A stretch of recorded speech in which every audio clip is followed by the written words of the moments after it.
What happens when two powerful women with completely opposite views on royalty, privilege, and truth sit down for what was supposed to be a friendly daytime talk show interview, but instead turns into one of the most explosive confrontations in television history? You're about to find out, but before we get into it, make sure you hit that subscribe button and drop a comment below telling me whose side you're on after watching this. The View's studio was buzzing with its usual energy as Meghan Markle walked onto the set. The audience erupted in applause, a mix of genuine fans and those simply curious to see what would unfold. Whoopi Goldberg welcomed her warmly, and the first few minutes proceeded smoothly as they discussed Meghan's latest philanthropic ventures and her life in California. But everyone watching knew the real conversation was yet to begin. Sunny Hostin had been notably quiet during these opening pleasantries, her expression unreadable as she shuffled through notes on the table in front of her. There was history here that viewers could sense, an undercurrent of tension that made the air feel thick. Sunny had been vocal in previous episodes about her skepticism regarding certain aspects of Meghan's narrative, particularly around the circumstances of her departure from royal life.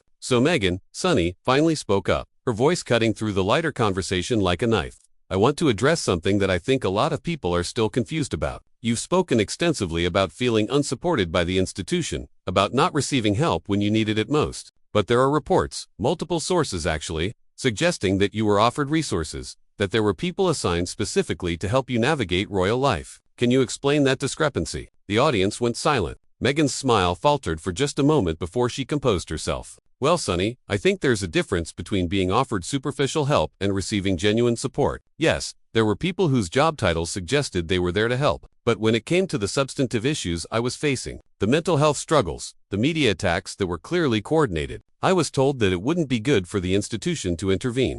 Sunny leaned forward, her lawyer instincts kicking in. But that's not quite what I'm asking. I'm asking about specific, documented offers of help. There were therapists made available, staff members who reached out. Are you saying none of that happened, or are you saying it wasn't the right kind of help? I'm saying that offering someone a therapist while simultaneously feeding stories to the press about them is not help. It's optics. Meghan responded, her voice firm but controlled. It's about appearing to do the right thing while actually doing nothing to address the root cause of the problem. Joy Behar tried to interject, sensing the conversation heating up, but Sunny wasn't finished. Meghan, with all due respect, you're a very intelligent, very capable woman. You had a successful career before joining the royal family. You knew what you were getting into. The media scrutiny, the protocols, the public interest, none of that should have been a surprise. So when you talk about being blindsided, when you talk about not receiving support, it's hard for some people to understand how someone, as savvy as you claim to be, didn't see this coming. The audience gasped audibly. Meghan's jaw tightened. Sunny, there's a difference between understanding that there will be media attention and understanding that there will be a coordinated campaign to destroy your reputation, to question your credibility, to make racist undertones in nearly every article written about you. I knew I'd be in the public eye. I didn't know I'd be subjected to a level of vitriol that no one, and I mean no one, should have to endure. Racist undertones, Sunny repeated, her tone measured but pointed. You've used that word a lot, and I want to be clear. I absolutely believe racism exists and that it's pervasive, but I also think it's important that we're precise with that accusation. Can you give me specific examples of coverage that you believe was racist versus coverage that was just negative? Because there's a difference, and conflating the two actually diminishes the impact when we talk about real racism.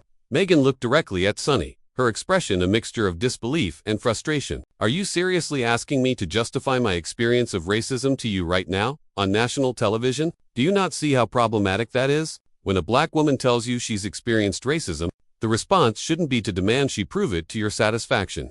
I'm not asking you to prove it, Sunny countered, maintaining her composure. I'm asking for clarity, because when we throw around accusations of racism without specificity, we risk people tuning out when there are clear, undeniable cases that need to be addressed. And frankly, some of the coverage I've seen that you've labeled as racist look to me like the same kind of tough coverage that Kate Middleton received, that other royal family members have received. Was it harsh? Absolutely. Was it unfair at times? Probably. But was it racist, or was it just the British tabloid press doing what they've always done to everyone? The tension on the set was palpable now. The other hosts exchanged glances, unsure whether to intervene or let this play out. Whoopi started to speak, but Meghan cut her off, her voice rising slightly. Sunny, the headline, calling my baby a chimp, was racist. The constant questioning of my background, my heritage, the speculation about my son's skin color before he was even born, that was racist. The double standard in how I was covered versus how Kate was covered for doing the exact same things. That pattern reveals bias. And yes, racism. I don't need to convince you or anyone else of my lived experience. Sunny nodded slowly, but her expression suggested she wasn't entirely convinced. I hear you on the chimp comment. That was absolutely unacceptable and racist, no question. But I've also seen you and your supporters label critical journalism as racism, and I think that's where I struggle. Not every negative article about you is because of your race. Some of it might be because people have legitimate questions about decisions you've made, about contradictions in your statements, about the way you've positioned yourself as both wanting privacy while constantly being in the public eye through interviews, documentaries, and podcasts. So now we're talking about me wanting my privacy, Meghan said, her frustration barely contained. Let me be crystal clear about something. Wanting to control your own narrative is not the same as wanting privacy from all public life. What I wanted was to not have lies told about me. What I wanted was to not have my father selling stories to tabloids. What I wanted was to be able to share my story on my own terms rather than having it twisted and sold by people who have never even met me. That's not hypocritical, that's basic human dignity.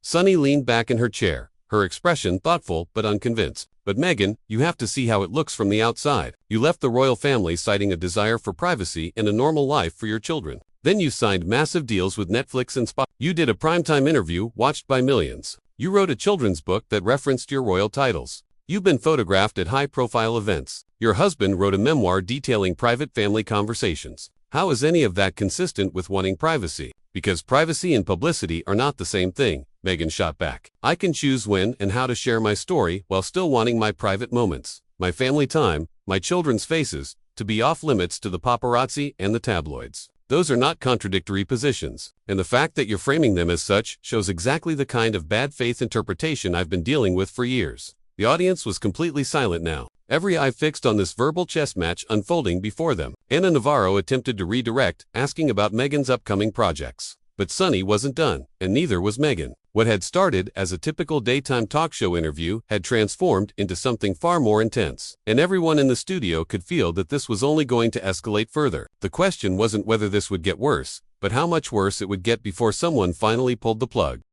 Whoopi finally managed to interject, her voice carrying the authority of the show's moderator. Ladies, I think we all need to take a breath here. This is clearly a sensitive topic, and I think both of you are coming from genuine places. So let's just bring the temperature down a bit. But Sunny wasn't backing down, and neither was Meghan. There was something almost combustible in the air now, as if years of unspoken tension were finally finding their outlet. Sunny shuffled her papers and looked directly at her guest. Meghan, I want to ask you about something specific because I think it gets to the heart of why some people have trouble with your narrative. In your interview, you talked about not knowing much about the royal family before you met Harry, that you didn't grow up with it, but there are photos of you as a teenager outside Buckingham Palace. There are friends who say you were fascinated by Princess Diana. There's evidence suggesting you were very aware of what you were getting into. So why the inconsistency? Meghan's face flushed slightly, a visible sign that this line of questioning was getting under her skin. First of all, visiting Buckingham Palace as a tourist when you're young is not the same as understanding the intricate workings of a 1,000-year-old institution. Secondly, yes, I knew who Diana was. The entire world knew who Diana was. That doesn't mean I studied royal protocol or understood what it meant to actually be part of that family.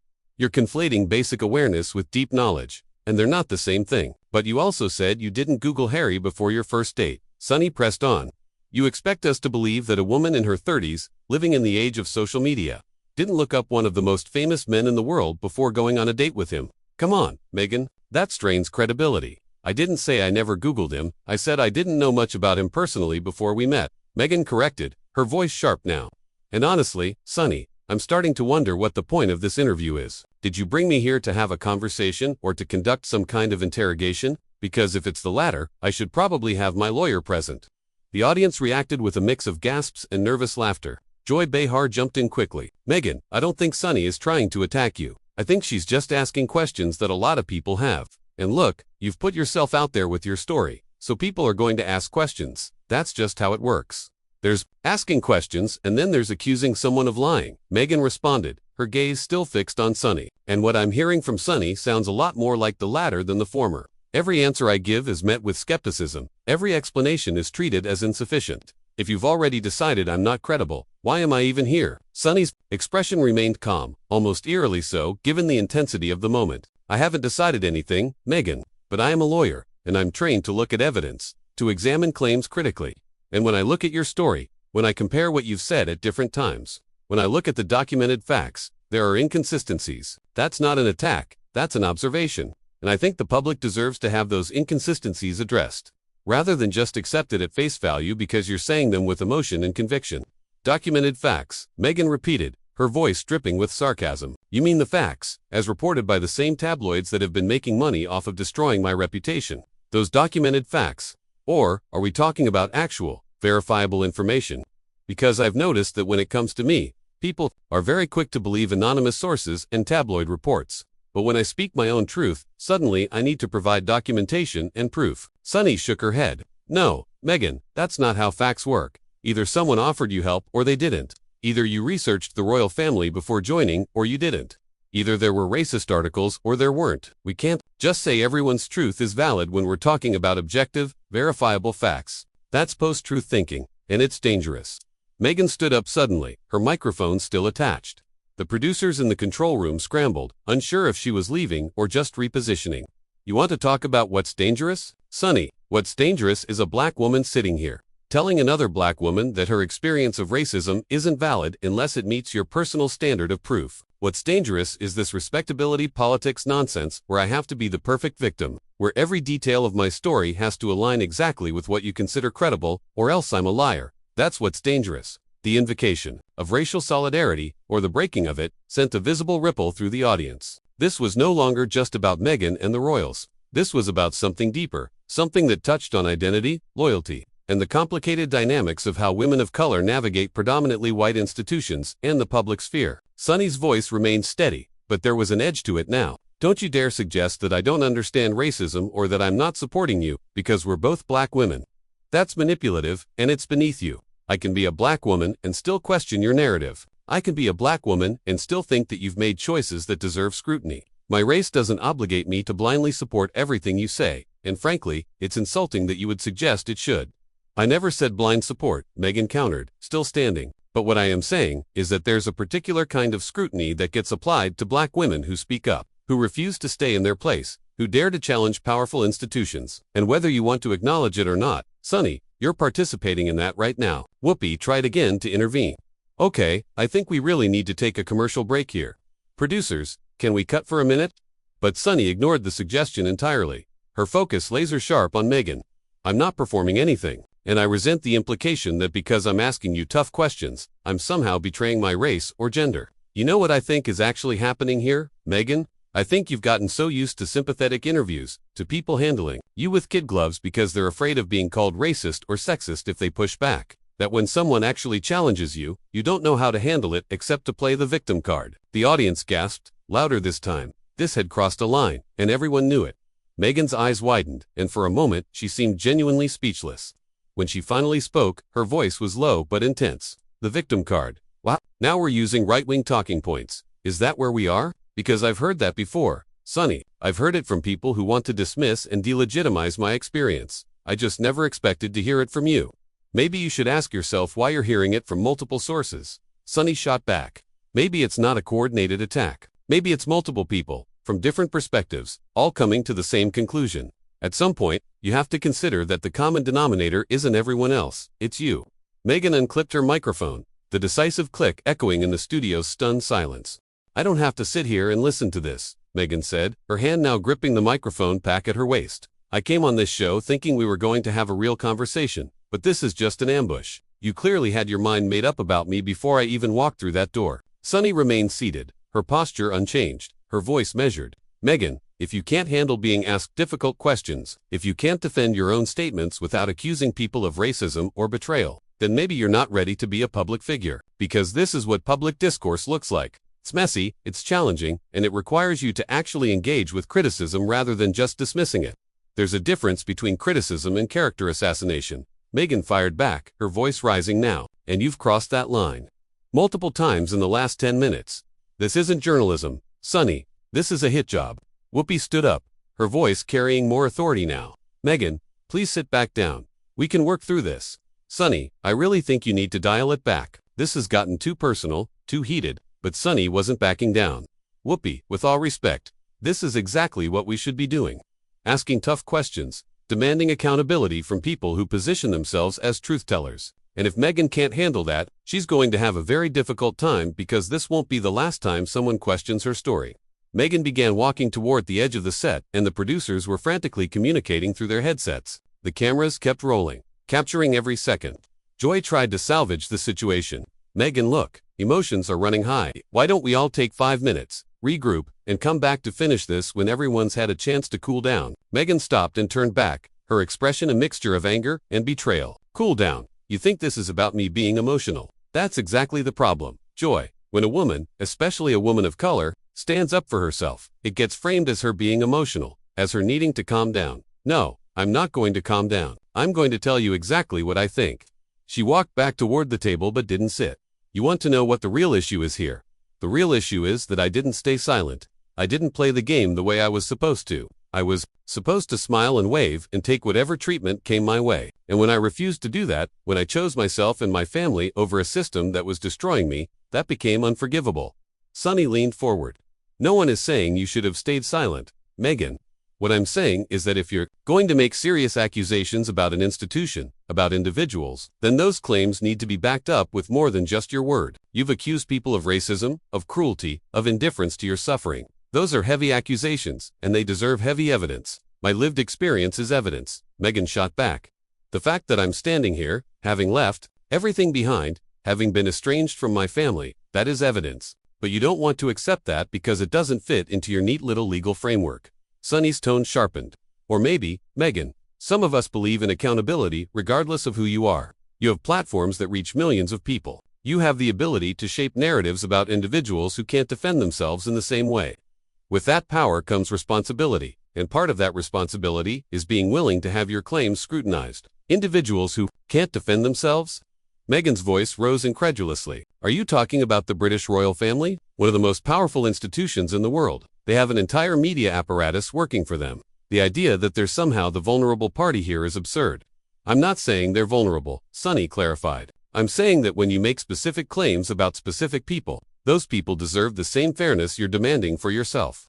You can't demand that everyone accepts your truth without question while making accusations you don't have to substantiate. Whoopi made one final attempt to regain control. All right, that's enough. We need to stop this right now. A producer walked onto the set, whispering something into her ear. Her expression changed immediately. She looked directly at Meghan. Meghan, I'm being told by our producers that we need to end this segment now. I think it's best if we cut this interview short. Meghan looked genuinely shocked. You're ending the interview. I'm being asked to leave. Whoopi's voice was firm, but not unkind. This isn't productive anymore. It's not fair to you, it's not fair to Sunny, and it's not what our audience tuned in to see. So yes, I think it's best if we end things here. Meghan's expression hardened. Fine, that's just fine. This is exactly what I was talking about. The moment you speak truth to power, the moment you refuse to back down, you get silenced. Sunny couldn't let that go. You're not being silenced, Meghan. You're being asked to leave because this devolved into something unproductive. There's a difference between being silenced and being held accountable for how you engage. You were given a platform. You were asked questions. The fact that you didn't like them doesn't mean you were silenced. I didn't dislike the questions, Sunny, Meghan replied, her voice tight. I disliked the hostility, the predetermined narrative you brought into this. You weren't interested in understanding my perspective. You were interested in dismantling it. Maybe your perspective needed to be challenged, Sunny responded, something almost sad in her voice now. Maybe not everything you believe about what happened is accurate. Maybe some of it is colored by hurt and anger. I'm not saying you're lying, Meghan. I'm saying you might not be seeing the whole picture. Meghan stared at Sunny for a long moment. You know what, Sunny? You're entitled to your opinion, but you're not entitled to tell me what my experience was or wasn't. You weren't there, you didn't live through it. And the fact that you think you can sit here and psychoanalyze my trauma suggests that I'm misremembering what happened to me. That's not journalism.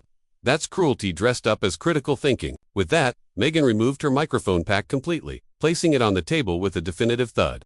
She looked at each of the hosts in turn, her gaze lingering longest on Sunny. Then turned and walked off the set without another word. The cameras followed her exit, capturing her straight posture, her determined stride, the set of her shoulders that suggested she was done apologizing, done explaining. The host sat in stunned silence. The audience didn't know whether to applaud or remain quiet. Whoopi finally spoke, her voice heavy. Well, that was certainly unexpected. We're going to take a quick break. As the show cut to commercial, Sunny sat back in her chair, her expression unreadable. The audience began murmuring, phones already out, already posting about what they'd witnessed. This wasn't just a contentious interview anymore. This was a moment that would be dissected and debated for days to come. The fundamental question was simple but profound. Who was right? Was Meghan a woman who had endured genuine trauma and racism, only to be subjected to another interrogation that questioned her reality? Or was Sunny a journalist doing her job, asking tough questions, refusing to give anyone a pass? The answer probably lived somewhere in the complicated space between those extremes, but in a world that demanded people choose sides, that nuanced middle ground was exactly where no one wanted to stand. Some would see Meghan as courageous, standing up to hostile interrogation. Others would see her as unable to handle scrutiny. Some would see Sunny as fearless, holding power accountable. Others would see her as unnecessarily harsh. What no one could deny was that something significant had happened. Two accomplished women had clashed over fundamental questions about truth, power, race, and the stories we tell about our lives. So, what do you think? Was Sunny right to push Meghan the way she did, or did she cross a line? Drop your thoughts in the comments below, and make sure you hit that subscribe button because we're going to be breaking down the fallout from this interview in upcoming videos.